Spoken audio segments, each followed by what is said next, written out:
Thank you so much for coming out. My name is Shilo Brooks. I'm the assistant director of the James Madison program, and I teach in politics here at Princeton. Thank you guys for coming. This is a big deal for me to see all of you at one time because I realize I've felt a lot of the burden of responsibility over the course of the year. It's a big program. It's an important program. But to see you all assembled in the same place really brings it home for me, just how effective this program has been and just how many lives it's changed. So thank you all for being here. And if I can help you, I guess this is my introduction to some of you, if I can be of any help to you in the future, don't hesitate to email me, call me. I'd love to get to know you and do whatever we can do to make sure that your career flourishes. So please keep in touch. Oh, yeah. For now.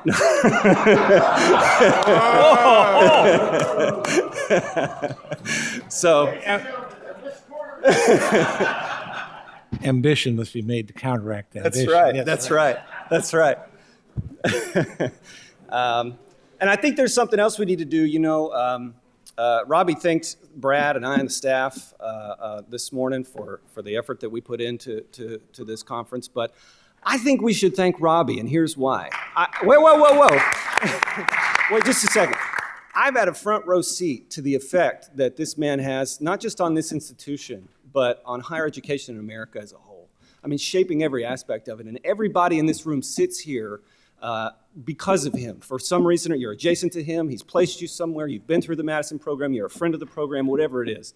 And so I've had a front row seat to that, and it's extraordinary. It's generational. So I think we should just take a minute and thank Robbie for all that he's done at the Madison program.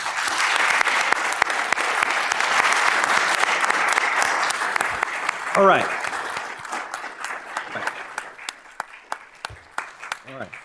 So our first panel is America a Creedal nation? And the way this will work is our panelists are going to talk for 15 minutes each, at which point there will be electric shock, and we're going to cut them off. So 15 minutes each. Then I'll ask if they would like to respond to each other in any fashion once the final panelist is done, and then we'll open it up for questions. So let me just briefly introduce them. I'm not going to read all of their CV because you can imagine with a group like this, we'd be here till tomorrow afternoon. So I'm going to introduce them in the order they're going to speak. Carson Holloway. Ralph Wardle, Diamond Professor of Arts and Sciences and the Chair of the Department of Political Science at the University of Nebraska in Omaha. He's author of Hamilton versus Jefferson in the Washington administration, and he's co-editor with Brad Wilson of the political writings of Alexander Hamilton, and they've got a forthcoming volume, which I'm excited about, on the political writings of George Washington. Bill McClay, Victor Davis Hanson Chair in Classical History and Western Civilization at Hillsdale, where he's also professor of history. He's got many books, The Masterless, The Student's Guide to U.S. History, Religion Returns to the Public Square, Figures in the Carpet, Why Place Matters, and then most recently, you told me 120,000 seller last night, The Land of Hope, is that what? Yeah, The Land of Hope, so everybody go buy that. And his greatest distinction, he's a graduate of St. John's College, where great books are the teachers. So, thank you. Is that Tom Cleveland? That's probably Tom Cleveland. And then lastly, Michael Zuckert, who is Nancy R. Dreux Professor of Political Science Emeritus at Notre Dame. He's currently a clinical professor in the School of Civic and Economic Thought and Leadership at Arizona State University. Among his many books, of course, Natural Rights and New Republicanism, Launching Liberalism, Lincoln and Democratic Statesmanship, The Truth About Leo Strauss and the Problem of Political Philosophy, and he's got a brand new book out, A Nation So Conceived, Abraham Lincoln and the Paradox of Democratic Sovereignty. So join me in welcoming these panelists, and Carson, please, take it away.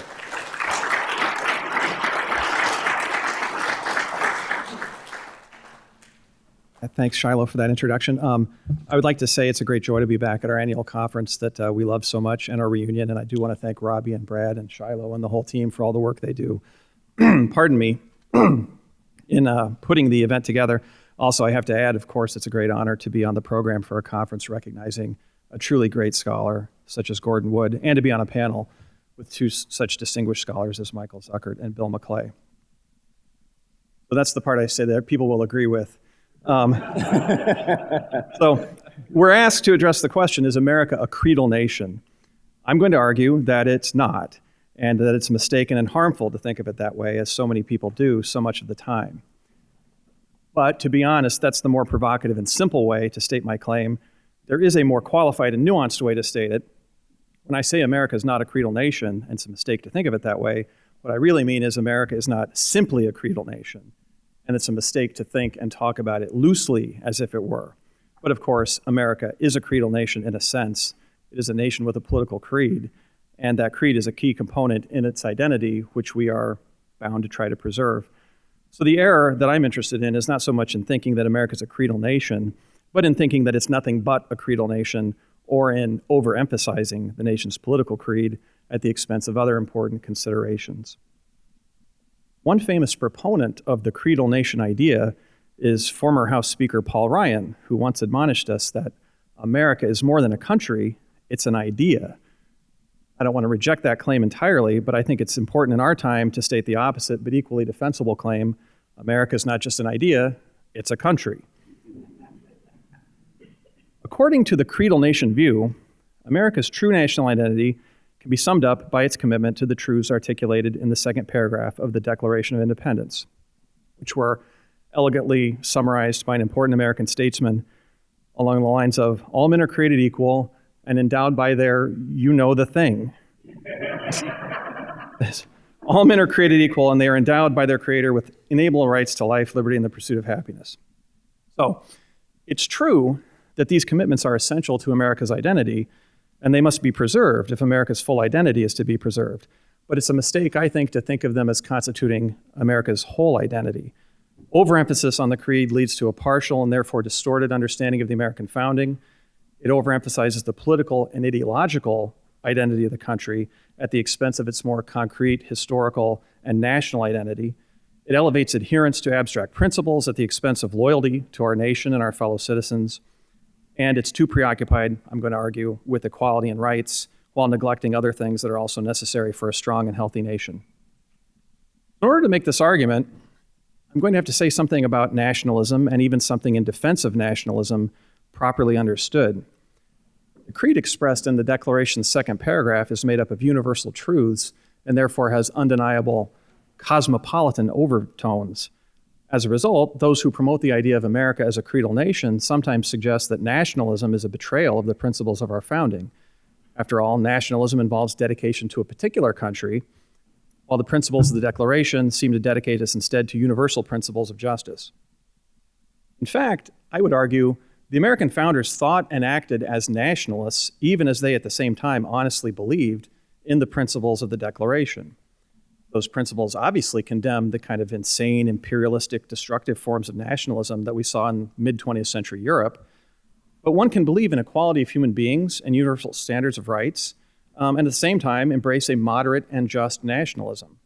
There's no contradiction that I can see in accepting universal standards of justice and at the same time believing that human beings live in nations, that nations, particular political communities, are an essential part of human life, and that people owe a special loyalty to their own nation. I think that's how the founders thought. They cherished the idea of America as an independent nation and were deeply concerned with its flourishing, its security, and its glory. The founders' commitment to America as a particular nation with particular interests and a particular character is evident, I think, in a very simple way, in the Constitution, our other great essential founding document. The preamble, for example, declares that our national government's purpose is, among other things, to secure the blessings of liberty to ourselves and to our posterity. That is, the Constitution aims to erect a framework in which rights and equality, which are promised by the Declaration, are secured not for all human beings indiscriminately, but for Americans and their descendants. Moving beyond those two sources, those eminent sources, the Declaration, the Constitution, I think the post-founding statesmanship and even the founding statesmanship of the founders reveals a nationalism with three key elements I want to talk about. First, they held that sound foreign policy is not directed at universal aims, but instead should seek to promote the national interest. As Alexander Hamilton observed, nations' pursuit of their own interest, as far as justice and good faith permit, is and ought to be the prevailing policy of nations in foreign affairs. After all, he observed, governments are only trustees of the happiness and interest of their nation. This is a view put forward in similar language by Hamilton's great patron and leader, George Washington, who used the farewell address to warn his fellow citizens to be on guard against passionate attachments to or antipathies for foreign nations, since such feelings might well lead them to betray or sacrifice the interests of their own country. In the second place, there's an element of what is today called economic nationalism in the founders, again associated most famously with Alexander Hamilton, but not exclusively with him. As the nation's first Secretary of the Treasury, Hamilton, in his report on manufacturers, urged a policy of promoting American manufacturing. According to Hamilton, national independence and security are the objectives of all governments, and they require America to possess within itself all the essentials of national supply, including the means of subsistence, habitation, clothing, and defense. And picking up on what Professor Wood said this morning, I think Hamilton thought of that not only as a practical matter, but also in terms of American glory or America's standing, its place among the nations. To be a great power, which we should be, we should have an economic policy that makes us great in that sense. This view was not idiosyncratic to him. Hamilton wrote the report at the request of the House of Representatives, who'd ask him for his advice on the means of promoting such manufactures as would make the nation independent of foreign nations for military and other essential supplies. Finally, I would say the founders valued America as a nation with a concrete historic identity that went beyond mere adherence to the Declaration's political creed. One of the most well-known statements of this fuller conception of America's identity is provided by John Jay in Federalist Number 2. Americans, Jay suggested, were one united people, not only by being attached to the same principles of government, but also by being descended from the same ancestors, speaking the same language, professing the same religion, and very similar in their manners and customs. And again, Washington says something very similar in his great farewell address, where he admonished his fellow citizens that America's national identity rested not only on political principles, but also the possession of the same religion, manners, and habits. So those passages show that the leading founders were far from embracing the simplistic moralism of this assertion so often heard in recent years that diversity is our greatest strength. They well understood that a certain unity is necessary to a nation's security and tranquility, that a nation's constituted by a certain unity. Linguistic, religious, and ethnic commonalities, they believed, are politically advantageous because they serve as a bond of union. Conversely, divisions along these lines are often an invitation to faction and political conflict. Moreover, as Jay and Washington's attention to manners, customs, and habits suggests, the founders also believed that America possessed a certain moral character that was worthy of preservation. I think according to their understanding of the Constitution, that was primarily the task of the state governments in the exercise of the ample powers reserved to them under the 10th Amendment, the so-called police powers, powers to regulate in the interests of public morality, public welfare. Washington and Jay also remind us the founders viewed America's religion as an important element in the nation's identity and therefore as a proper object of the government's solicitude. They respected and cherished religious liberty, but that respect did not entail indifference to whether religion would flourish or languish. They understood a vital religiosity to be necessary to the preservation of a free and just society. And the danger of becoming too repetitive, I will once again appeal to the authority of the great George Washington in his farewell address, which, as you all know, says that religion and morality are the indispensable supports of Republican government and all the habits that lead to political prosperity. Accordingly, as president, Washington used his official position to encourage religious observance. His 1789 Thanksgiving proclamation called on his fellow citizens to set aside a day for the service of that great and glorious being who is the author of all the good that was, that is, or that will be. So religion, also part of America's identity. So to sum up, I think the founders had a more robust understanding of the nation's identity than is suggested by the claim that America is merely a creedal nation. And they therefore had a more expansive understanding of the purposes of politics than is suggested by the claim that the creed alone sums up the purpose of American politics. They also believed in the nation and sought to use the government's authority to make the nation strong, morally, religiously, economically, and in international politics. So in the few minutes I have left, I'd like to say something about the contemporary political discourse, which I think is also distorted by excessive attention to the idea of the creedal nation. The idea that America is simply and purely a creedal nation, its well-being can be understood in terms of its continued commitment to the universal principles of the Declaration, which is true as far as it goes, has also in its extreme forms, I think, led to a lot of superficiality in our public discourse and the mishandling of some important public questions. Those who promote the idea of America as a creedal nation often argue as if it's America's duty to use its foreign policy to promote democracy around the world. It's like there's a simple moral deduction from the principle. America's a democracy, therefore America's foreign policy should promote democracy. So to people who think that way, it's crazy or criminal to question, for example, continued participation in NATO. NATO, after all, exists to protect democracies. But people who argue that way forget that no less a figure than George Washington taught, again in the farewell address, that it's our true policy to steer clear of permanent alliances with any portion of the foreign world. I think such people, also acting contrary to that advice, foster passionate attachments to foreign countries because they're democracies, and passionate hatreds of other countries because they're not democracies. So here and in similar cases, a kind of reflexive moralism that's divorced from our real traditions is used to undermine rational debate about foreign policy. I think something similar happens in the case of trade. People think America is dedicated to abstract ideals, so it must be our true policy to just construct a global system of free trade without giving thought to the founding tradition that our trade policy should be designed in defense of American prosperity and American security.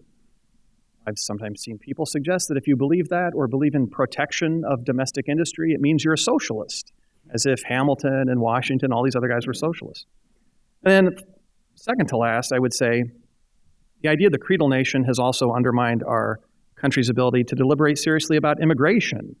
If someone proposes that immigration should be limited, the default response often seems to be that any such suggestion is a nativist betrayal of the universal principles of the nation's founding.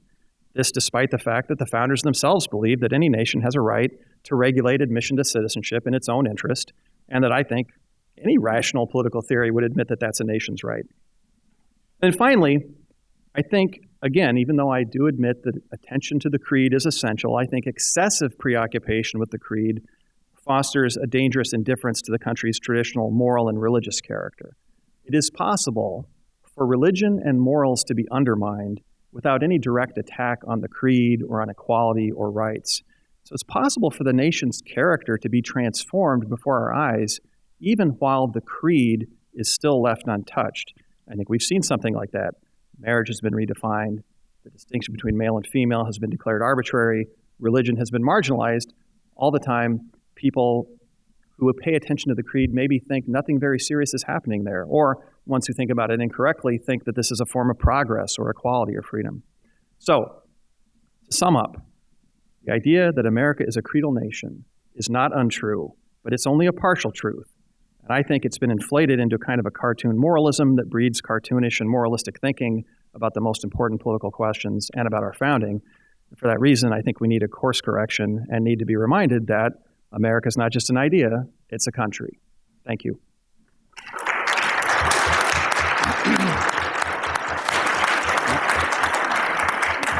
All right, Bill, go ahead. Okay, thank you. I do want to begin by thanking everyone who's responsible from this, from Robbie on down or on up.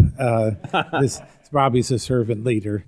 But I'm especially delighted to be in the company of Gordon Wood, who is somebody I've admired tremendously for a long time. In fact, I remember the first time that I saw him in action. I was much too timid to introduce myself, but he came to Johns Hopkins when I was a graduate student for some conference put on by Jack Green, who was one of my professors. I did a field with him, and it was an interminable procession of these very dense social scientific, it was Jack's students and dissertating on, the most obscure things imaginable and very boring to me. And then at one point, this guy stood up, and my memory of him is looking rather dashing.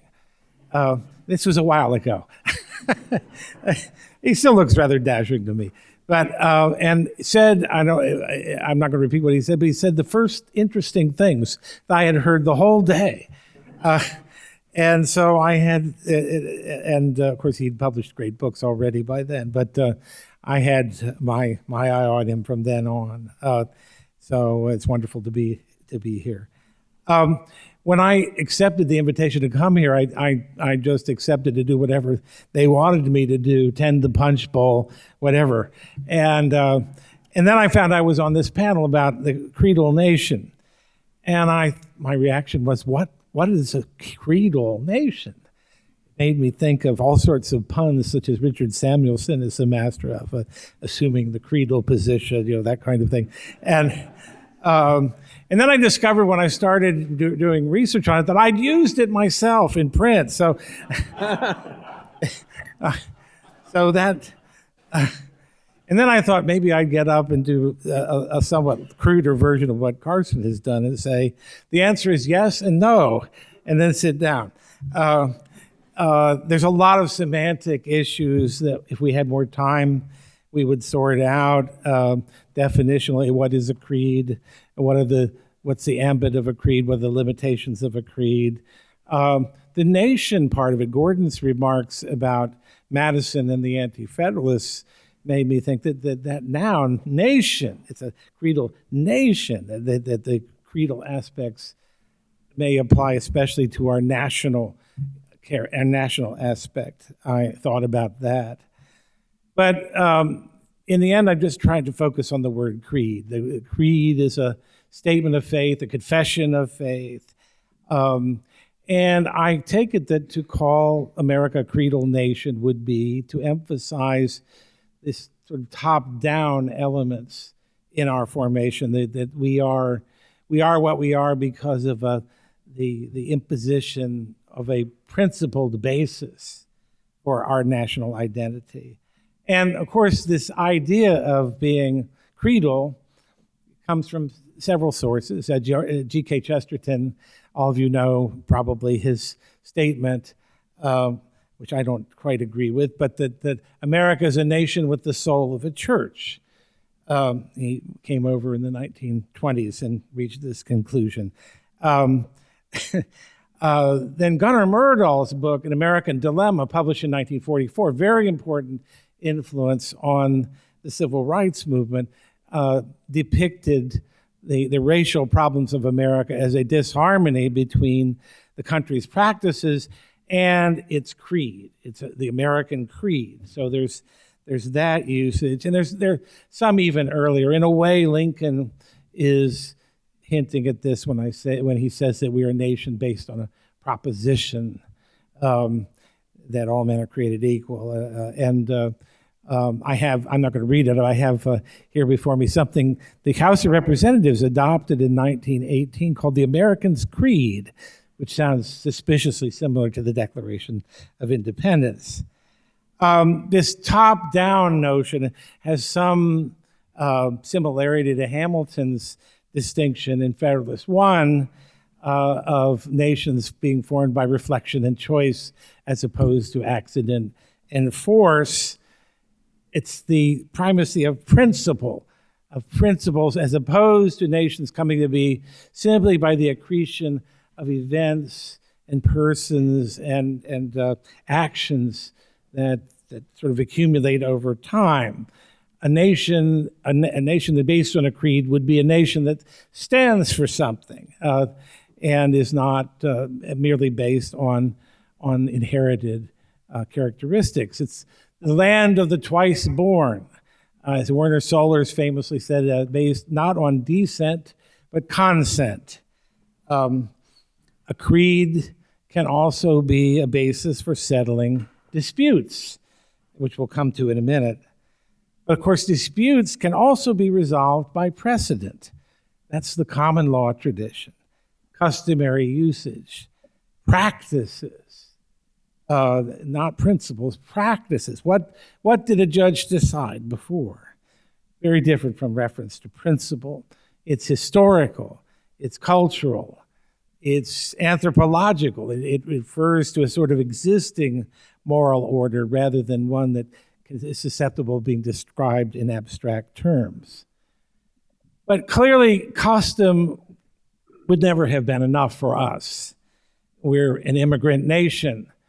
We've never been a nation of blood and soil. We need, even as early on as the Revolution, although we did have Englishmen leading the way, we had to advert to larger principles to make that revolution. And thereafter, a society too dynamic, too pluralistic, too fluid in its class structure to be susceptible of being governed in strictly traditional or traditionary terms. So back to the idea of the creedal nation, the creedal position. I'm expecting some puns from you on this. There's a founding moment that we talk about, even a few of us historians talk about it. Political scientists like to talk about it more. Jack Green used to refer to the founding as the F word. So not all historians are on board with this. But a founding moment is more than just a codification of what's already going on. It's not merely the elevation or clarification of practices already in place. It's a declaration of principles that shall henceforth rule.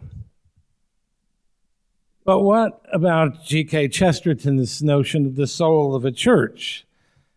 Well, a church is more than its creed, much more. You don't understand a church solely by reading its creed. Can I get an amen on that one? Yes.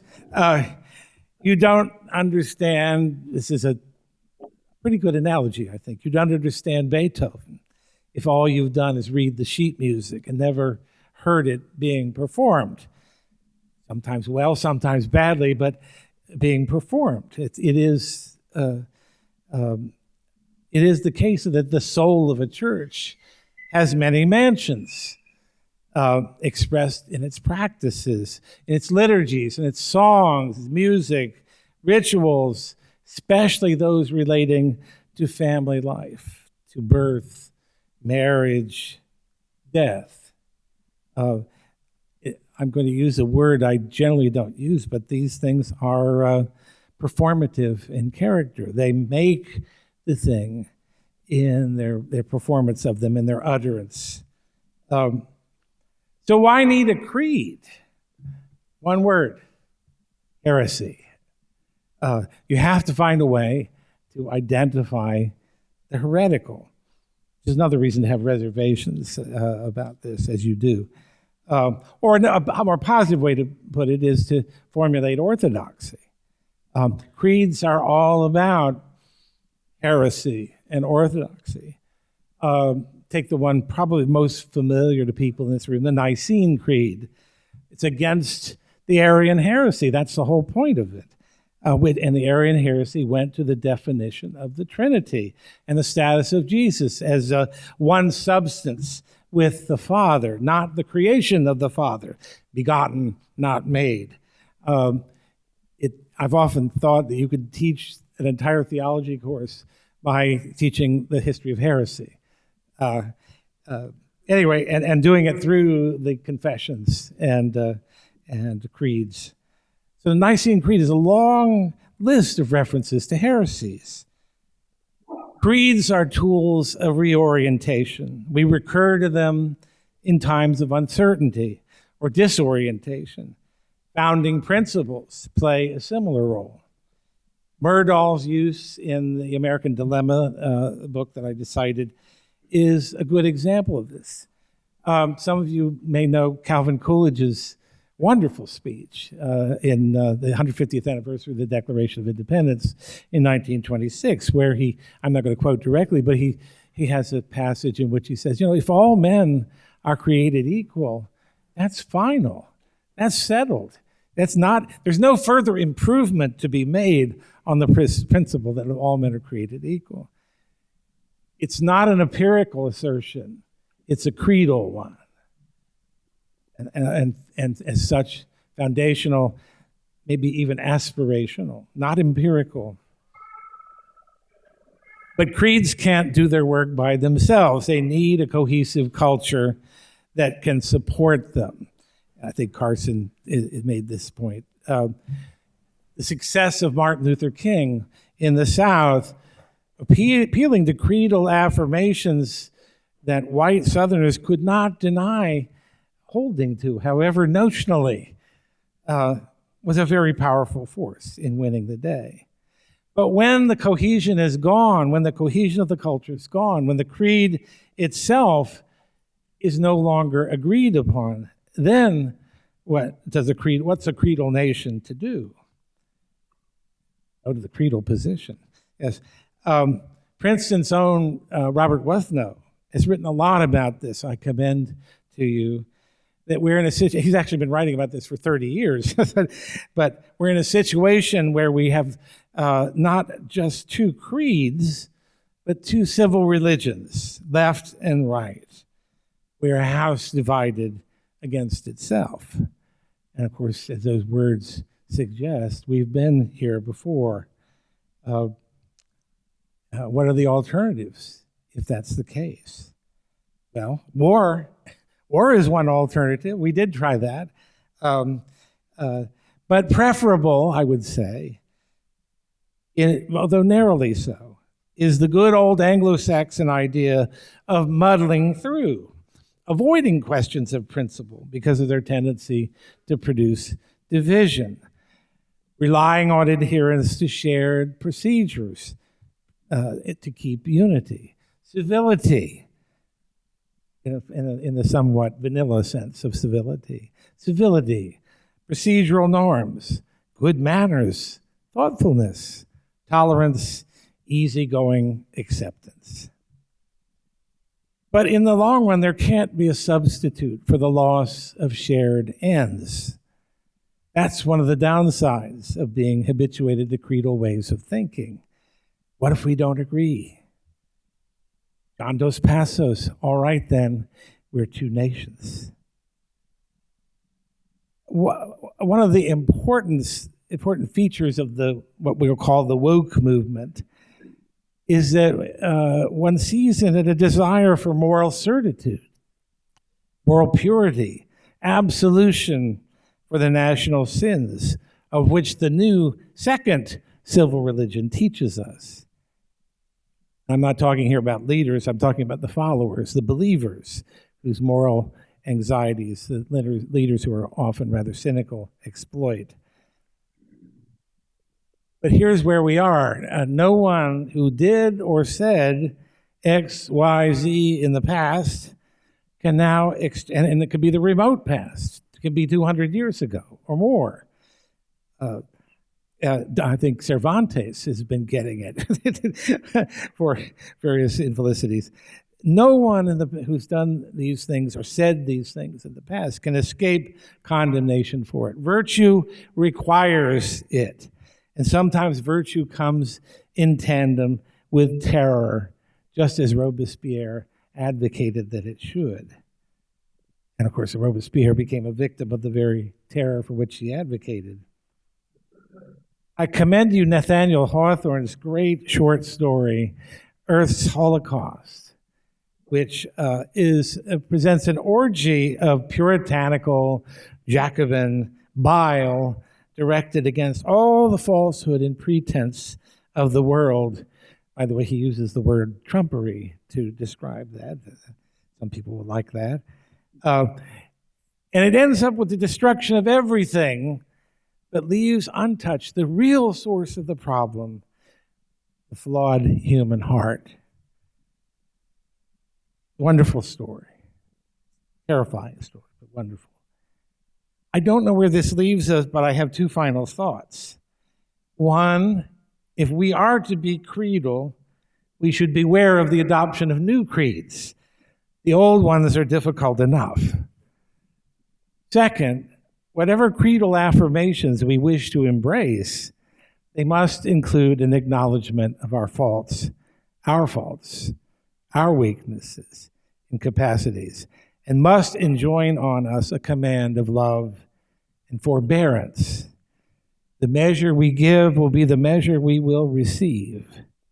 I think this is a good principle to follow in all things, including the writing of history.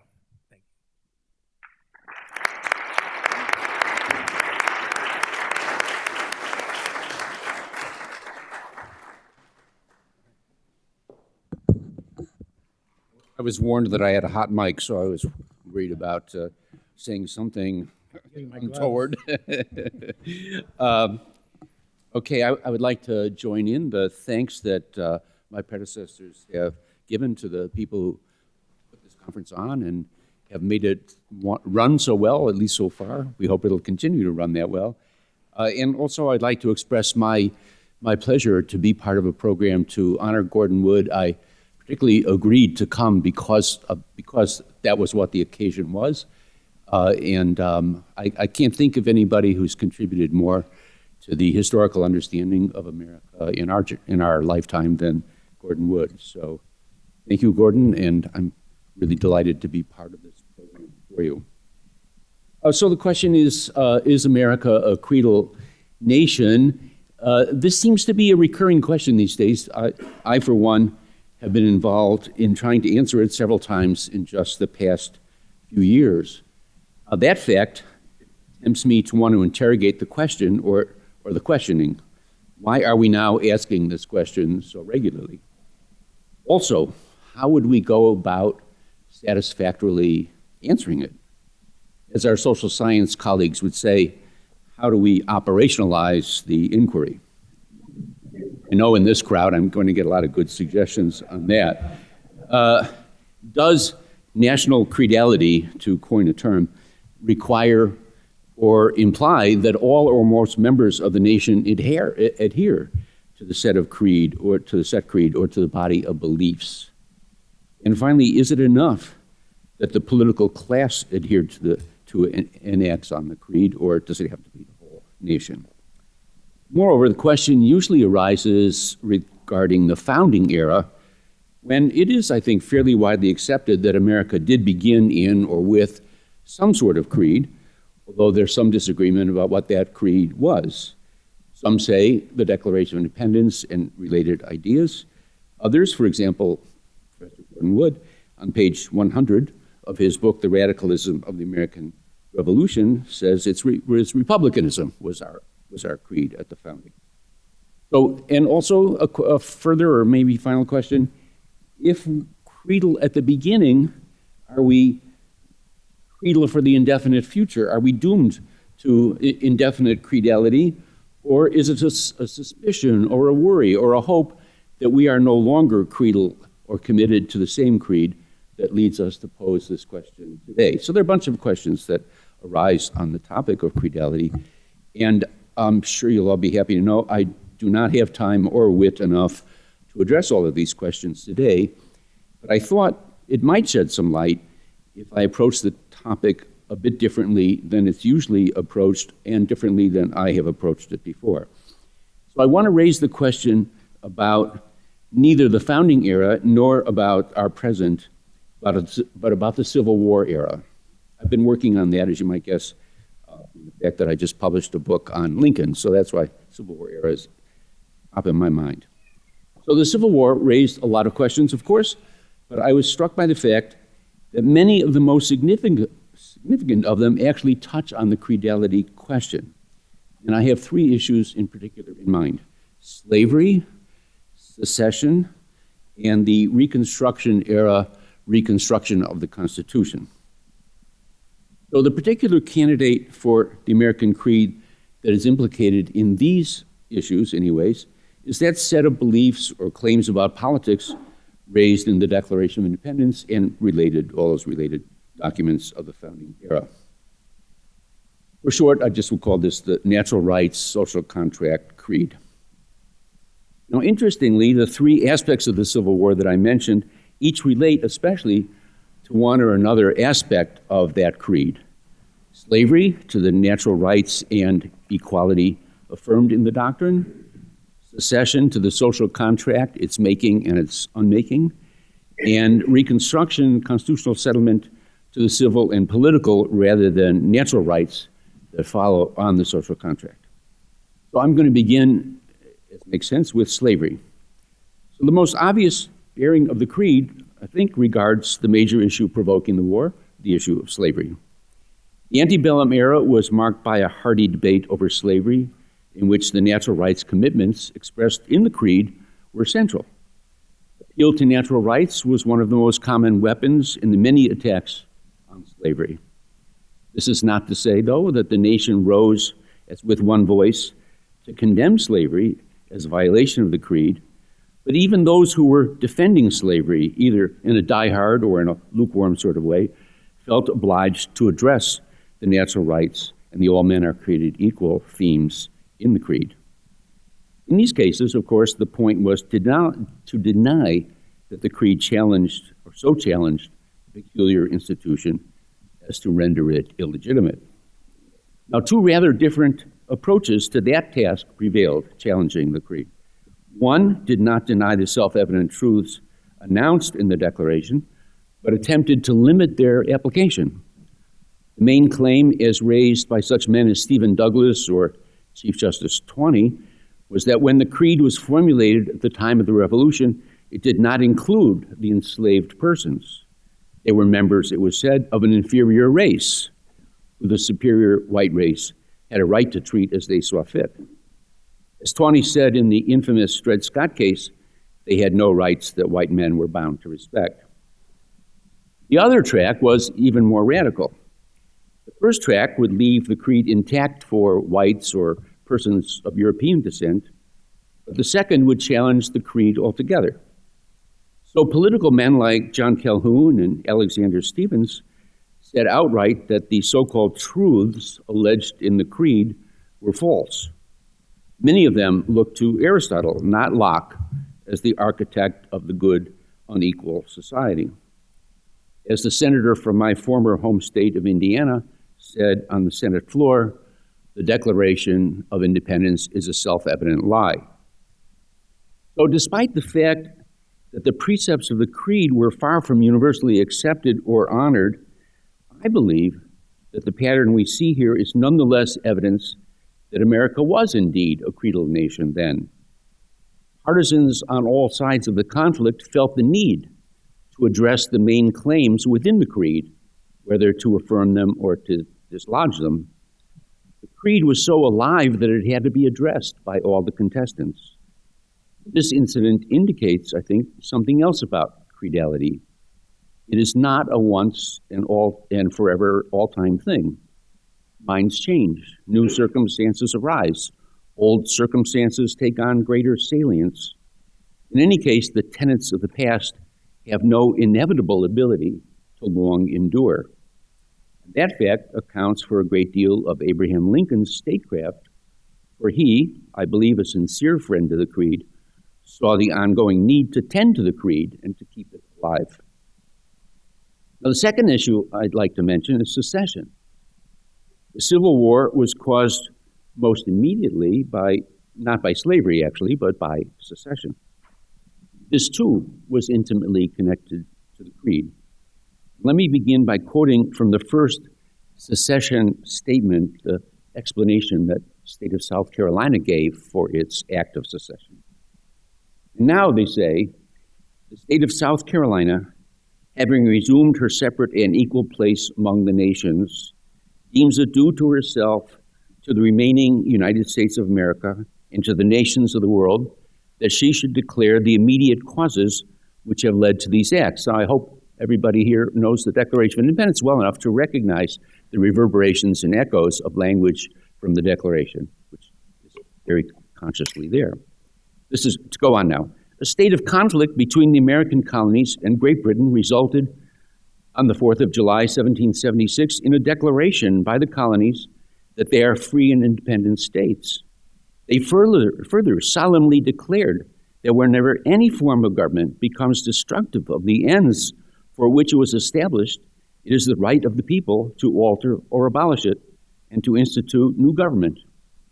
Thus were established the two great principles asserted by the colonies, this is still South Carolina, namely the right of a state to govern itself and the right of a people to abolish a government when it becomes destructive of the ends for which it was instituted. So, this is me now. The American Creed, as expressed in the Declaration of Independence, specified how political authority, I should say, comes to be, that is, by consent of the governed, and for what purpose, that is, to secure rights. Given the beginning and a condition of freedom and equality, those means, the means of consent, involve a sort of voluntary opting in to government, a voluntary making of it, One implication of this mode of making government is that a parallel mode, opting out, seems to exist for abrogating the political authority thus formed in the social compact.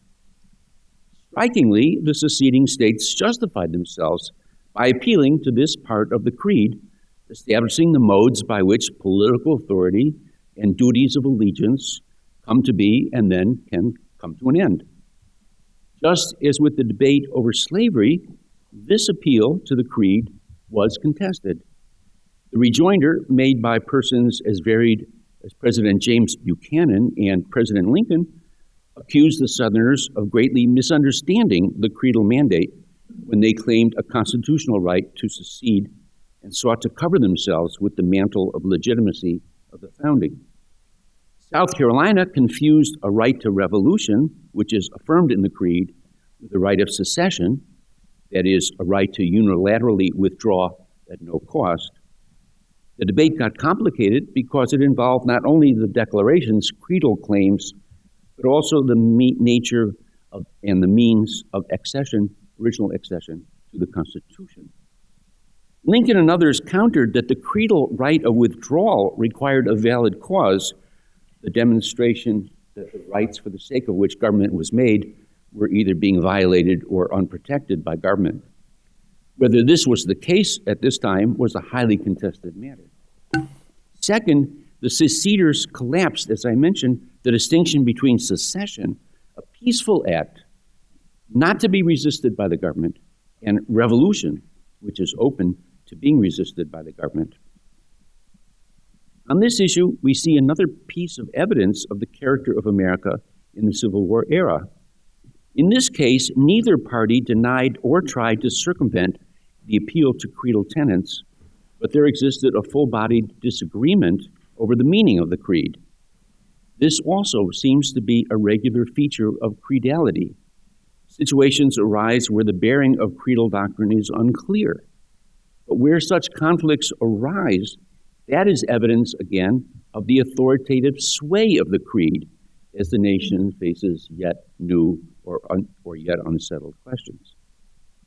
My third topic is the Constitution as it was revised after the war. Congress and then the state legislatures added, as most of us know, I think, 3 amendments, the 13th abolishing slavery, the 14th protecting civil rights, and the 15th protecting political rights like voting. The creedal intertwining with all 3 was actually very great, but I'm going to talk only about the 13th for now. The 13th Amendment forbade slavery in any of the territory of the United States. This was a major change in the constitutional order because it had been an axiom of pre-war constitutional law that the federal government had no authority to interfere with slavery in the states. To a modern ear, the debate over the amendment in Congress had a very odd sound. The issue in Congress was something like this. Is it constitutional to amend the Constitution so as to interfere with slavery in the states? Is it constitutional to amend the Constitution so as to interfere with slavery in the states?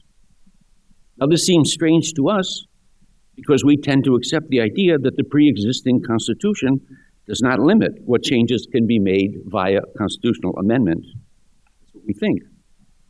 Actually, however, we do often speak of some parts of the Constitution, for example, the protection of free speech or the protection of religious freedom, is so fundamental that they cannot, or at least should not, be changed. An idea like this was at work in the debates on the 13th Amendment. The core idea here was that the internal ordering and institutions of the states were not matters of concern to the federal Constitution.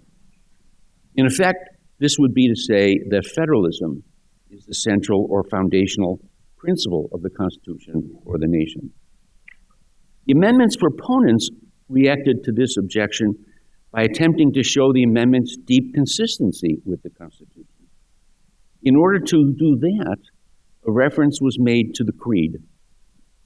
Charles Sumner urged his fellow senators to carry the, this is how he put it, carry the Republic back to its baptismal vows and the declared sentiments of its origins. There is the Declaration of Independence. Let its solemn promises be redeemed. There is the Constitution. Let it speak according to the promises of the Declaration. So in this key moment, in this key debate, it's not internal self-government or states' rights, but the promises of the Declaration, which are said to be the ground of the constitutional order. So behind the Constitution is the Creed. This episode reveals something further about creedality. Not only can the Creed be forgotten or rejected, as was happening on the slavery issue, but it can grow and be extended as well. When slavery was constitutionally prohibited in the states, that was indeed an innovation on what the Creed to that point had endorsed for this nation. But it was, I think, an extension in accord with the Creed. So to conclude my very sketchy treatment of American creedality at the time of the Civil War, I ask, was America then a creedal nation? Yes. Does America remain a creedal nation with the same creed? Well, my comments surely do not settle that, but perhaps they might suggest some paths towards doing so.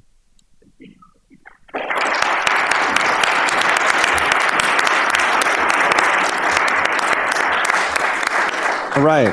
Thank you all so much. Before we open it up to the audience, I wanted to ask the panelists if they have any questions or comments for one another that you might like to address.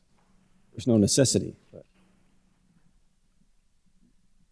I'm struck by, I suppose there are differences of emphasis among us, or at least with my reaction to them. But on the whole, I sort of agree with what my fellow panelists said, I would say. So I was impressed by how much commonality there was in our thing, even though we talked about different things.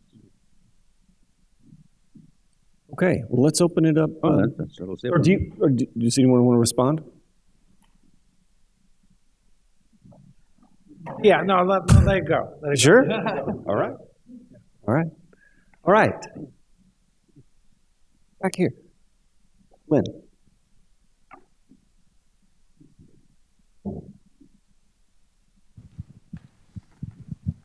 Thank you. It's Lynn Uzel. I am teaching American politics at Washington and Lee University, and I want to thank you for this intriguing panel. I want to play off a little bit of what Bill McClay said about the purpose of creed being to define heresy. And that got me thinking about the real purpose of the creed is to define who are members and who are not. And that leads us to the question of excommunication. And one of the things that is noteworthy about the difference between creed as we understand it in a church and the way we understand it in American politics is that there is no sense of excommunication, of no longer being an American if you do not adopt the creed. Although one could say that perhaps there is more of a notion of baptism or chrismation in the sense that in order to be naturalized, you have to prove that you understand the creed.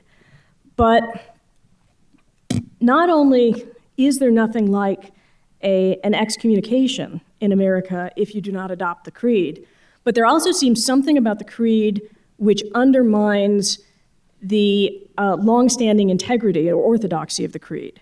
And what I have in mind to preempt the next panel a little bit is the radical notions of freedom of speech and freedom of religion. And that is that under the presumption that truth flourishes best to the extent that there are no restrictions on thought and the expression of thought, that is one of the things that we guard most strenuously. But if we compare that again to the church's creed, that is the very opposite approach of what a church does in order to preserve the orthodoxy of its creed. So to get finally to my question, I wanted to ask you if you also thought that there is perhaps something inherent to the creed of America that risks the perpetuity of the creed.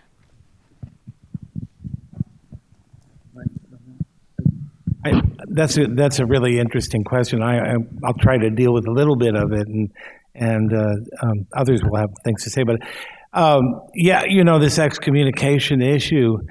What I was starting to say at the end, and I thought I'd wait, is I'm not entirely sure creed is the right word for what it is that we describe, for the republicanism that Gordon Wood described, for what Michael's describing. And it's not a criticism of either of them, but that maybe that it's a word, because we don't have, you think of the House Un-Americans Activities Committee.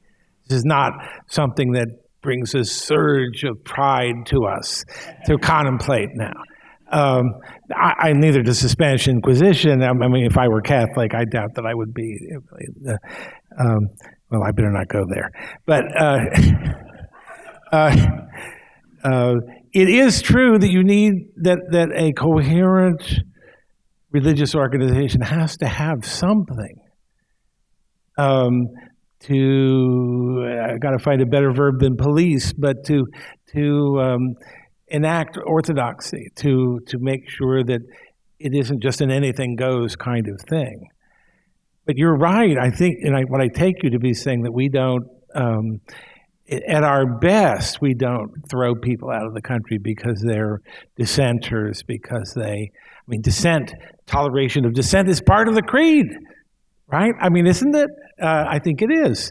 So it maybe creed is a metaphorically useful term, but there might be it might be a mistake to go too far with the church state analogy, as perhaps I did. But you're right. We don't think in those terms. We don't think in terms of what would it mean to. We have treason, of course, and that's a different kind of thing, I think, than heresy. I turned over to others, but that's a very good question. Go ahead, then. One of the things maybe I should, or some of us should have said, it seems to me the creed is at bottom a kind of doctrine of justice. It's a doctrine of justice that a nation holds. And I think that's certainly true for the American creed. That is, it tells us what makes government legitimate, what are the good things the government is supposed to do, what is justice in this, as we understand it in this society. And I think that the idea, so I guess I would agree a bit with what I took to be the direction of your rejoinder to Bill. It isn't, in America anyway, the creed has been less a thing to sort out people, to find heretics and get rid of them, but rather it's been a source of broadening membership in the nation. And I think here, again, of that Abraham Lincoln guy who talked about the Declaration of Independence as that thing which, the native-born Americans and the immigrants and the descendants of the immigrants all have in common, that makes us common citizens. We can all appeal to that same thing. We don't have to have come from the same families or the same cultures. Here, I think Lincoln anyway would disagree a little bit with Carson's approach, and it's always safe to agree with Lincoln, so I'm going to agree with Lincoln here. Maybe there are some limits to this, but so I would say not so much to root out heretics, but to bring in new members. Yeah, I was going to say too, I'm not exactly answering your question, but you made me think of something I wanted to say, that Bill's remark about creeds being related to heresies reminded me that I think another problem with excessive creedalism in politics is that it tends to raise the stakes in every political dispute to a question of national identity, which is not always very helpful. Politics is inevitably controversial, and it's very commonplace in our politics these days to treat every political dispute as if the national identity is at stake. And that either leads to real divisiveness that's destructive, or it leads to a kind of phoniness about the creed because people are just invoking it for self-interested kind of minor political reasons. Could I just also add that I think in the crisis that he faced, Lincoln was correct to appeal to the creed the way that he did. I just don't think it's the cure-all for everything that we face all the time. Yeah. Well, and I think just to defend the notion that creed is used, identify heresy. The MLK example is very good. If you look at the great, I want to call them sermons, but which they were in a way, great speeches appealing to the conscience of the South, particularly white clergymen, like that are in Birmingham jail and other things. They're trading on the creed, 100%, the Declaration of Independence, the Constitution, and of course the Bible as well. But he's using the language of the things that those clergymen claim to believe, not just as a notional thing, but to believe with all their heart. It's saying, you're out of line here. You are committing a heretical act by continuing to endorse social policies that are unjust. That's why I did not, when you said that about a standard of justice, I think that is the way we use it. I think it's interesting, though, that on this issue of the dissent, that I think the notion is abroad now that there are things people should not be allowed to say, should not be allowed to debate, because they are harmful, or that to hear them is damaging to people. This really is, I think, a heretical position with regard to our historic commitment to speech, and to speech as the precondition of any kind of democratic society. So there again, I think these are heresy. I'm not going to throw people out of the country because they say these outlandish things, but they are outlandish, and they're wrong, and they're opposed to everything that we've always stood for. Imperfectly, I might add, but we've stood for them. Thank you. David Horta here. Thank you for all. President, I have a question for the slightly skeptical Carson, the slightly less skeptical Michael, and that is, where does the creed and the Constitution rub against each other? Is the creed a practical method to tell us what substantive process might mean? Does it get in the way of true constitutionalism? In other words, I want this very practical question to be put to you. To what extent should our Constitution law interpreters refer to the creed as a substantive basis of their decision-making, and if so, where?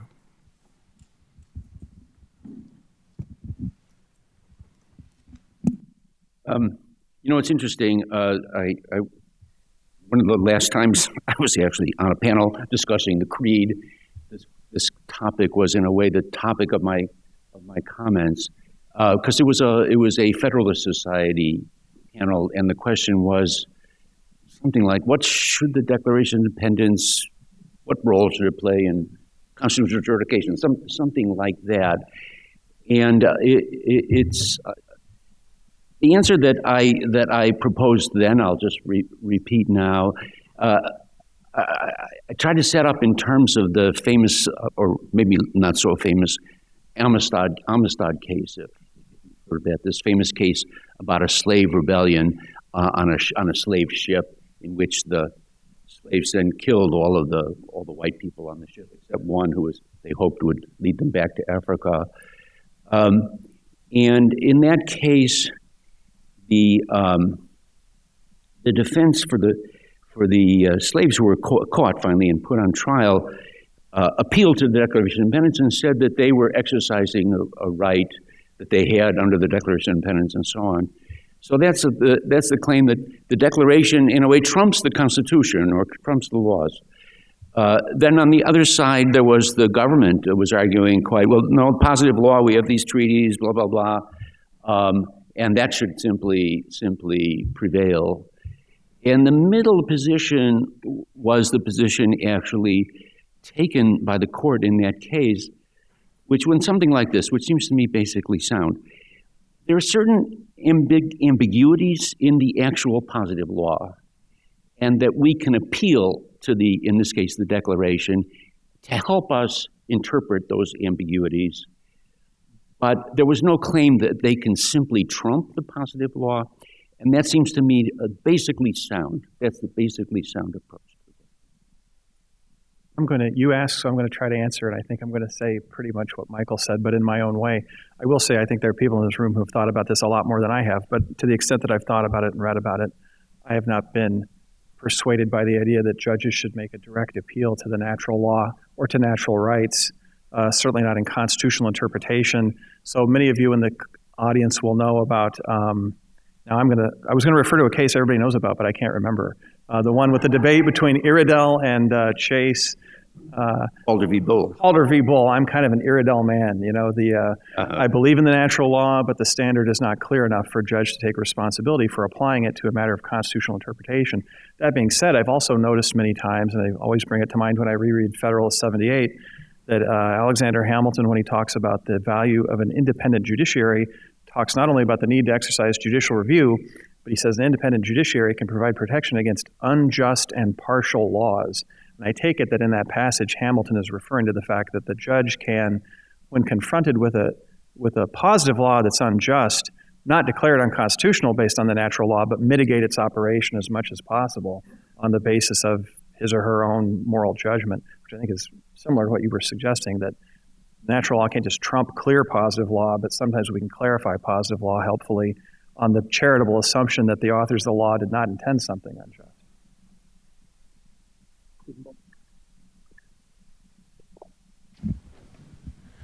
I'm Steve Balch, late of Texas Tech University. It strikes me that when we talk about the American creed, it frequently sort of boils down to a kind of libertarian proceduralism. Life, liberty, the pursuit of happiness. We can make decisions for themselves. When collective decisions have to be made, they have to be made under law according to a particular process. We have security of life and property, et cetera. I don't think when you, that's not altogether that far away from diversity as our strength. It's a suggestion that so long as we have liberty and so long as we have accepted procedure, we can all go our own way and should be allowed to and still be a nation. There was a more commonplace when I was a kid. You don't hear it very much anymore, and I think immediately when I say it, you'll understand why, that the American creed was God, motherhood, and apple pie. And that suggests that the creed is about habits of the heart, about how we live, about our essential family formation, about what we think is the highest calling on our loyalties and on our morality. And that doesn't lead. It might go in different directions in different countries, but it doesn't in any particular functioning country lead to diversity as our strength. Diversity very palpably, I mean, if you take a look at human experience, is not generally the strengths of most nations. So if you have to kind of balance between, on the one hand, the very real protections for individual rights and due process that we consider part of our creed, and on the other hand, the habits of the heart and these kind of ultimate transcendental loyalties that we consider part of our creed, if they have to live together, where is the line to be drawn? I was thinking of when you mentioned the creed of your childhood, made me think of Notre Dame, where we have God, country, and Notre Dame in ascending order, I think.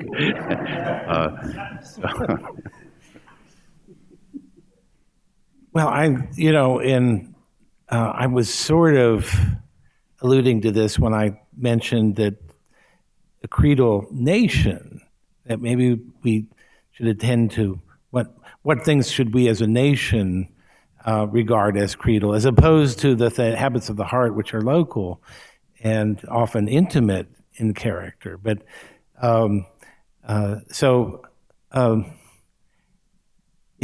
it's I don't know that you can draw the line, but I think there's clearly is a separation, a distinction to be made. Ideally, our system, a federal system, is designed to give each of these things their place, their proper place.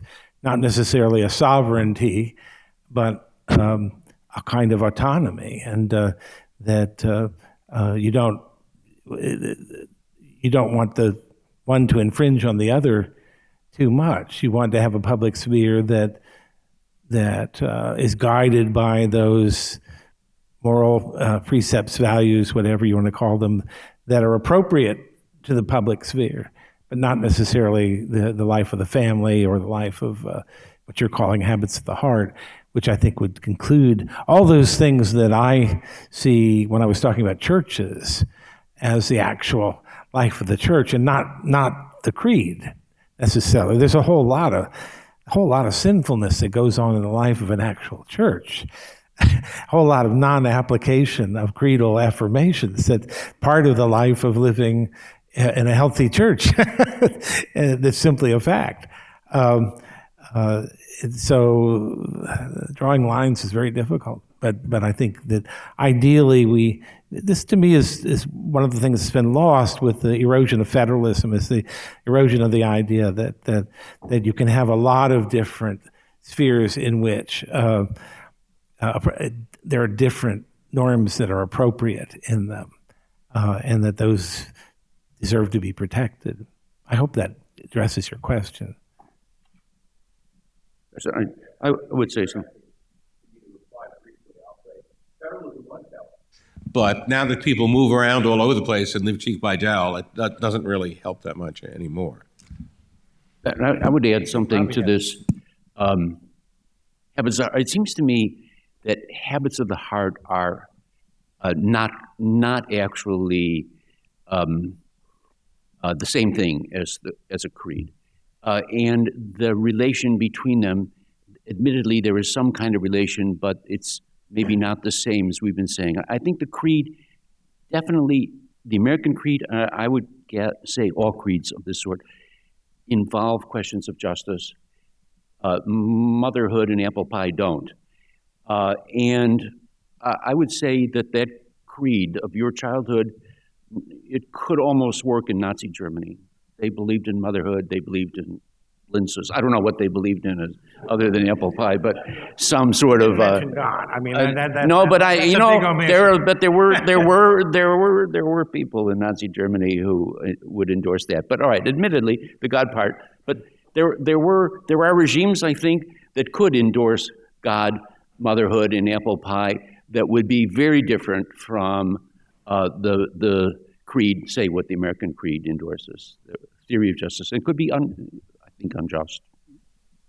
Let me just say something that I think that one way that, and we're just going to stick with this term creed, but that one way that a political creed and an ecclesiastical creed are similar is that the goal is to take principles and inform the habits of the heart. I mean, that's part of what, when we say prayers, we're not necessarily, we're partly trying to conform our own hearts to those sentiments, to the language that expresses these things so much better than we can.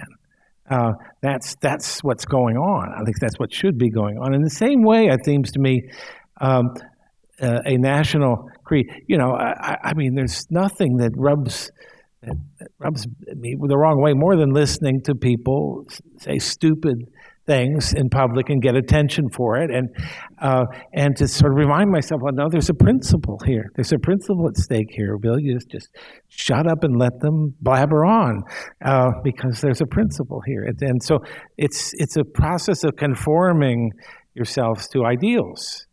I think that's one reason we need a creed. Can I say something just in response to what Steve was saying about, I don't have an answer to where to draw the line. I think the line has to be drawn. We have to think about that in particular cases. But you just reminded me, because you brought up the habits of the heart, of some evidence that I saw, non-scientific, but it's a data point about the combination of the creed and non-creedal experiences of American identity, which is that 3 years ago I took my family on vacation to Branson, Missouri, and we went to see the Shepherd of the Hills, which is a kind of Christian pious melodrama about family fracturing and forgiveness. It was like going through a time warp, because before the play begins, they lead you in the Pledge of Allegiance.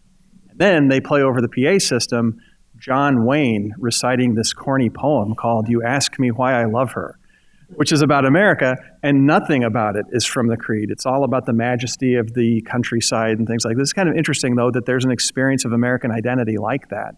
And the other one that I thought of, I'll just say it, but about identity at a very low level, I think it's a cliche in old World War II movies that when you encounter somebody who thinks a German or a Nazi on the front line, you don't ask them, what's in the second paragraph of the Declaration of Independence? You ask them, who won the World Series in 1939? Something like that. There's this kind of living in the same country, having the same entertainments. There's a lot to nationhood in that, too. Yeah. Professor Wax and then Professor Burns.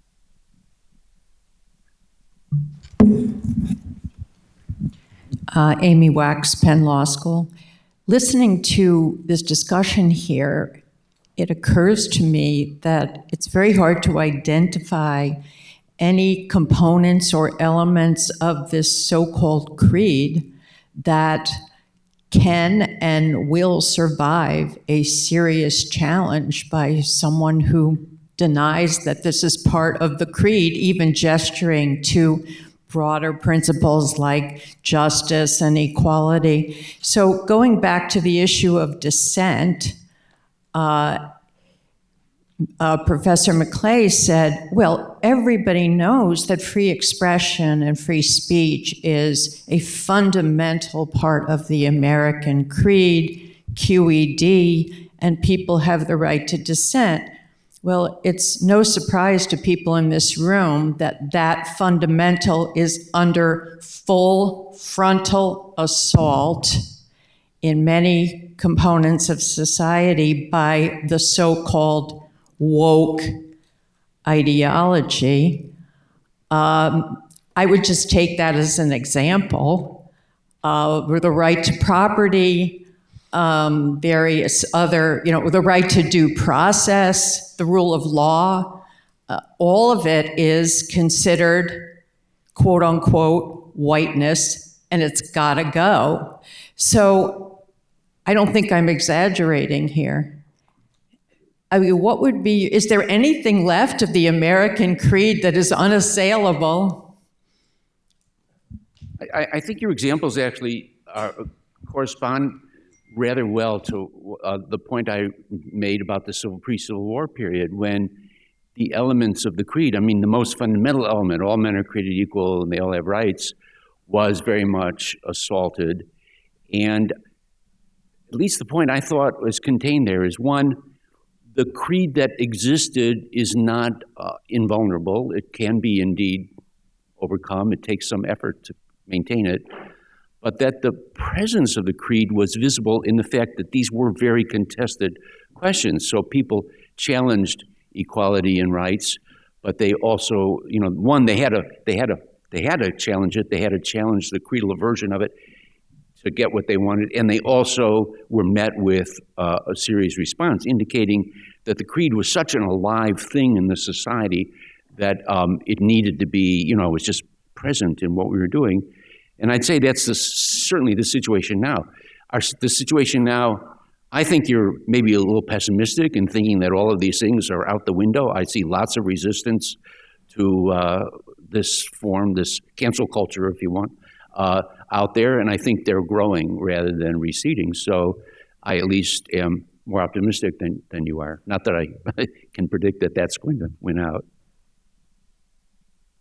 I'm actually with you on the pessimism. I'm more pessimistic than he is, but I did want to point out, just in my defense, that I was not arguing that the creed is robust and June is busting out all over. I was saying that we're in danger of having two creeds, and that wokeism is a kind of creed. It is contending for that sort of status of being a kind of unanswerable value system to replace the one that I agree, not everybody knows. If I said that, I was wrong. I don't think I did, but I didn't mean to. That's I think part of the problem is everybody doesn't know, or not everybody knows. I don't see an alternative, however, to the recovery of that creed. I think if we don't recover it, we're cooked. So I think, and to that extent, I guess I do agree we're a creedal nation, because I think there are ways in which these creedal affirmations are really important to uphold the practices that make our society work as a liberal society.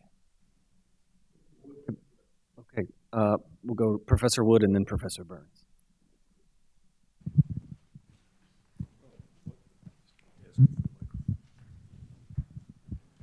Well, I think the panel's title is self-contradictory.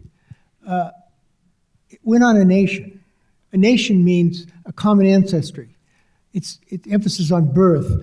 John Adams was very upset. He didn't think we were going to be capable of holding together. He said, we're such a hodgepodge of people, so many different nationalities. We'll never be a country that holds together.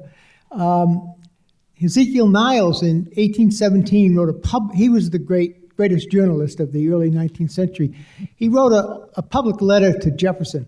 Mr. Jefferson, you have he made the same point that Adams had. We're so many different people, French, Swedes, Irish, British, Germans. We're not a nation. A nation means a common, and most nations are a common ancestry.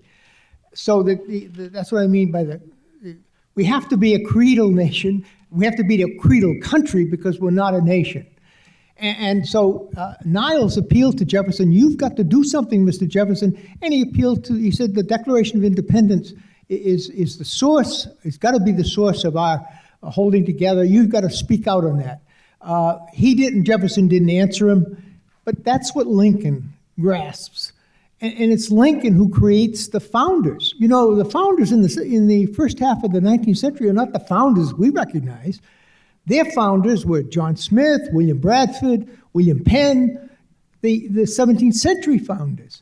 It's Lincoln almost single-handedly, but not only single-handedly, but who creates the modern founders. And it's through the idea of equality. All honor to Mr. Jefferson, said Lincoln. And he says, those founders, those words that they uttered make them one with us, with the blood of the blood and the flesh of the flesh of all of us. And it's an incredible image. So it's really, this notion of the creed develops slowly, but it has to be the Declaration of Independence. And now what about, I'm just, there's a letter that Adams writes to Niles, I think 1813, a very famous letter in which he says, you know, when did the revolution begin? The revolution began in the minds and hearts of the American people, and this change in, maybe you remember, the religious sentiments of the American people, that they moved from having this sentiment towards the king, towards being subjects of the king, to being citizens of their own land. And he uses that term religious, I think it's religious sentiments. What about that? That's a very, that seems, maybe not nationhood, but it seems to imply a unity of the American entity, the American country. That Adams made to Niles is very self-interested. He says the revolution was over by 1775. And of course, that really cuts out Washington completely. And that's a very he was actually thinking in those terms. He was so jealous of Washington. He wanted to establish that the revolution occurred in the debate that took place between 1765 and 1775. But there's no doubt that some of that debate is part of our ideology. But I think the notion of the creed developed historically, and that's what Niles was calling for. And Jefferson became aware that the Declaration was important. He didn't think that was true in 1776. It's only later in the early 19th century that he comes to realize that he's created something that he puts first on his list of the 3 contributions he made to American life. He wouldn't have done that earlier. So that developed, I think the Declaration has to be the creed, because we're not a nation, if you think about most nations. Look, everyone knew there were only two nations created by the Enlightenment principles, us and the French. The French always claimed to be a universalist state, but Frenchmen really are French. And they don't believe that those Arabs who have been living there for 3 and 4 generations are really French. Anybody who lives in the United States for 3 generations is an American. And that's the whole difference. All right. Professor Burns, did any of you want to? I would add something to that. I mean, it seems at the time of the founding, the Declaration is the statement that has survived and encapsulates this creed. But it was everywhere. It wasn't just there. It was everywhere in the state constitutions, in sermons, in game shows. I mean, it was pretty much everywhere around in the culture. And so they didn't even have to identify the Declaration as particularly special because it was what everybody knew to be the way, the truth about politics or something. On the one, that's the one. And then the other, I would say, I as much as anybody, I like to give Lincoln credit, but before Lincoln, there were a lot of people who were talking about the Declaration, and they appealed to the Declaration in very much the same ways that he ultimately did. A good example, John Quincy Adams, in the famous Amistad case that I was talking about earlier, he made an argument to the Supreme Court on these grounds. So I would say, to just broaden the story, it's not merely Lincoln, and it isn't merely the Declaration. It's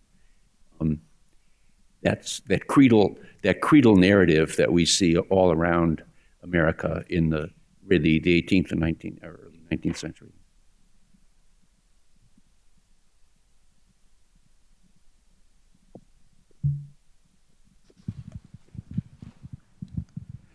Tim Burns, Baylor. This year I'm a James Madison Fellow. My question's for Carson Holloway, but any of the panelists could weigh in also. One of the things that you mentioned, Carson, about the creed is that it's universal and cosmopolitan. And I'm wondering if you can say a little bit more about that and whether you think that maybe there's a tension then between that particular creed as cosmopolitan and the things that you mentioned as belonging to the founding and belonging to the founding as part of a nation, specifically the love of glory that Hamilton talks about, a common religion, and the development of a large private sphere that's commercial and, as Hamilton says, innovative and tearing things down. All of those, it seemed to me, might well be understood, and other things that Yuval could talk about, for example, is coming out of pain. All of those things, it seems, are potentially, at least, at odds with the creed as you presented it. That is, one finds in Turgot an argument against the glory of nations on the basis of individual rights. One finds arguments in Jefferson's letter to Waitman in 1836 against, it seems, against the Catholic Church and its understanding of rule, and the Declaration over and against that, and Enlightenment over and against it. And certainly one finds in Europe at the time arguments being made against religion on the basis of the doctrine of natural rights. So is this particular creed not at odds fundamentally in some way with those elements of nationhood that you mentioned that happened to be present at the American founding, but that might have been present only by happenstance and perhaps were destined through the dynamism of the doctrine of rights to come under the attacks that they have? Yeah, that's a very important question. I'll try to answer it. I think there's two parts. You asked what I intended by reference to the cosmopolitanism. I guess what I was thinking is that it's cosmopolitan in the sense that the doctrine of rights is held to apply to all human beings, right? And I think that's fine as far as it goes. I'm not going to dispute that here.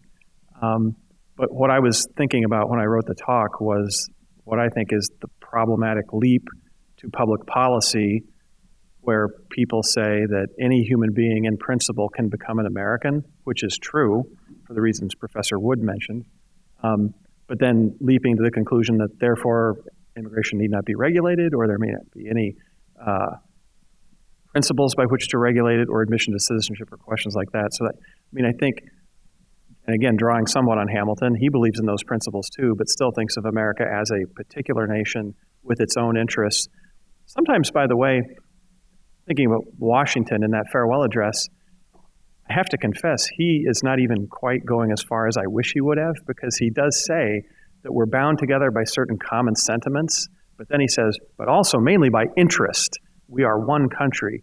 There's something to be said about that too, that when you live under one political authority, that's what he says, live under one government, then you are sort of a team, because there's all these other teams out there and they have armies too, and therefore you should want your fellow citizens to be prosperous and well off. So that's part of the thinking that went into that argument of mine, I guess, that the Declaration wishes well to human beings everywhere, but it's used to institute a particular country, which then has to take care of itself and has various ways to prosper and to do well besides just adherence to those principles. I guess I've always thought and hoped, and I may be wrong, that these other additional elements of identity are not required by the creed, but are compatible with the creed, that it's possible to have a country based upon natural rights and still retain these other elements of identity.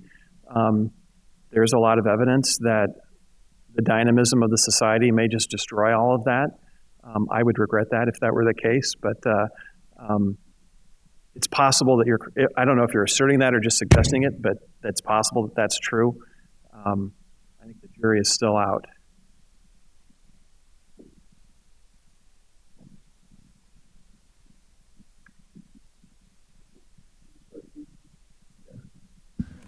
Hi, my name is Eric, and I'm a recovering Creedalist. I'm Eric Gregory. It's refreshing to hear the conversation about nationalism, because typically, at least at Princeton, the conversation is about the nation state rather than the nation.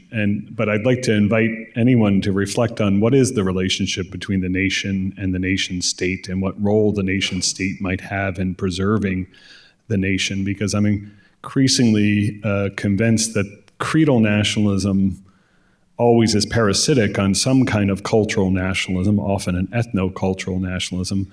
But given that we live in a nation state as well as a nation, how do you parse the responsibilities and differences between those? A lot of the left patriotism that's emerging now, Stephen Smith, Joe Lepore, Philip Gorski, they're calling for like the vital center Arthur Schlesinger vision should be restored, but it's not clear how they're pursuing that, because it's still a patriotism of ideas, not a habits of the heart.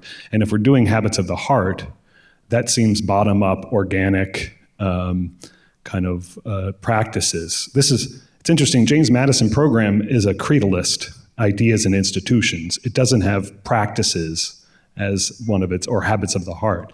So how do we think about the nation state in relation to the cultivation of national identity, which is the question of the students who want to know, how can you have liberal democracy and a sense of national belonging?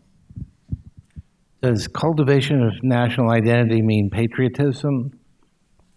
No, because I think it's lazy to say patriotism is good, nationalism is bad. How do we cultivate cultural nationalism? It seems like the nation state is good at cultivating patriotism, because the nation state is de facto a creedalist, kind of abstract, principled organization of politics. But you seem to be, especially Carson, I was persuaded, but you're calling for a kind of greater national identity. And I just want to know, what are the limits of the role of the nation state in promoting that? The reason no one talks about nations is because of like the 20th century, right? Because it gets into spooky ontologies of community. And now look at the attraction to certain kinds of a slippage from creedal nationalism to cultural nationalism to ethnic nationalism, which has not been a great part of the American, is a great part of the American experience that's being revived, especially among the right today. So I just want to know the nation and the nation state, because I like that we're not talking about the nation state, so I apologize for bringing it up. But what is the relationship between the two? And maybe it's just because Americans, Reinhold Niebuhr once said that Americans love the emphasis on the creeds because they think the nation was created by constitutional fiat. But I hear here a resistance to that, except for maybe Gordon Wood, that we weren't created by constitutional fiat. We did have a whole host of kind of sub-political, extra-political, pre-political practices that make you American, whether you watch baseball or listen to John Wayne write poems.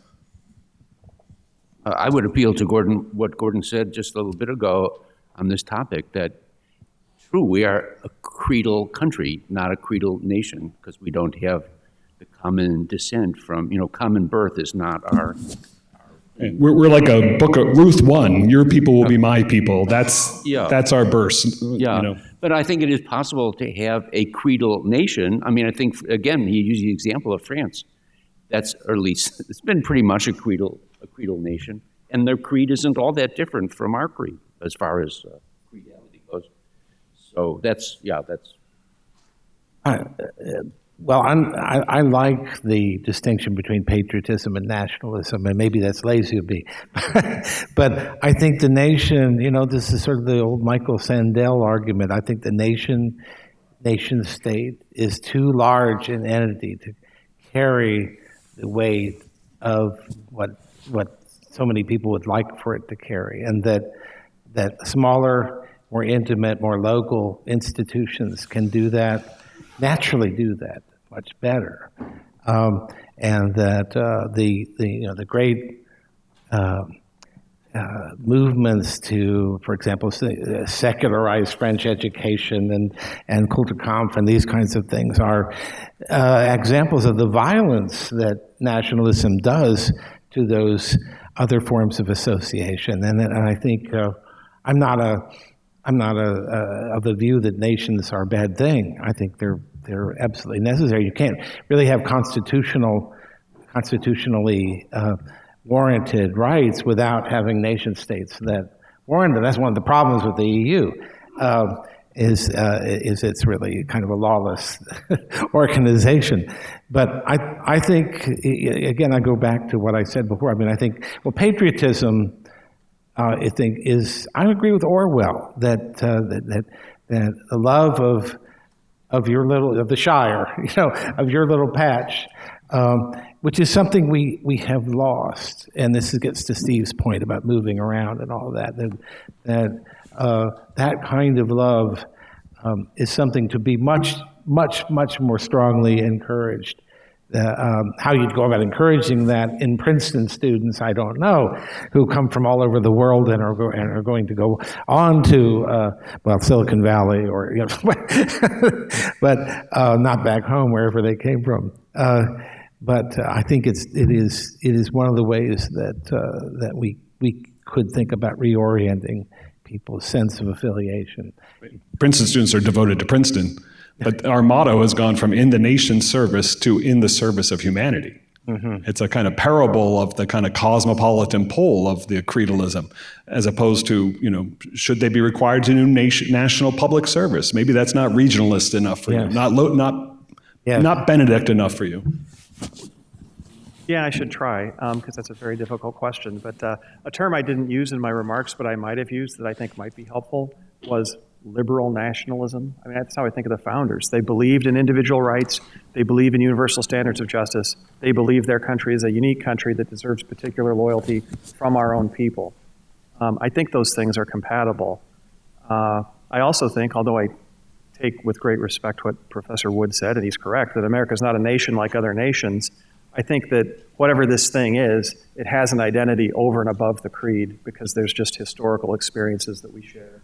And there's more to our identity than that alone. And then you ask the question, I think, what is the role of the state in promoting, how should the state promote nationalism? My answer would be very carefully, right? Because I don't know where exactly to draw the line, but I'm sure, I mean, at one extreme, if one were to say the government of a country should not do anything to promote a spirit of nationalism or national identity, I think that's dogmatic and wrong to say that and to leave it off the table. On the other hand, there is at some point on the spectrum a point at which you know you're in the realm of the spooky ontologies and fascism, and you've got to draw the line and not go there. Someone you know well said, doesn't Augustine say the abuse does not take away the use? I think that's good advice on this. Well, we are unfortunately out of time. We have a 15-minute break, but everybody please join me in thanking the panelists.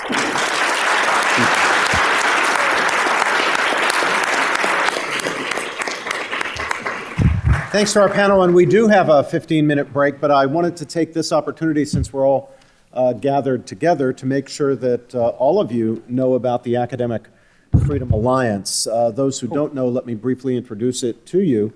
The Alliance is now a national organization of scholars with appointments in American universities who are united to try to come to terms in the academy, at least with some of the problems that Amy Wax articulated earlier with free speech, academic freedom, due process, and so forth.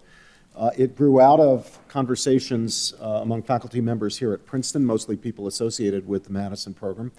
Went into business about 2.5 years ago. The basic idea was taken from the NATO Charter, principle number 5.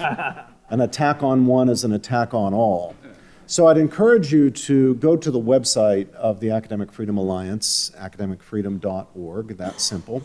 You'll see the principles laid out there. You might not agree with the principles, and if you don't, well, very well.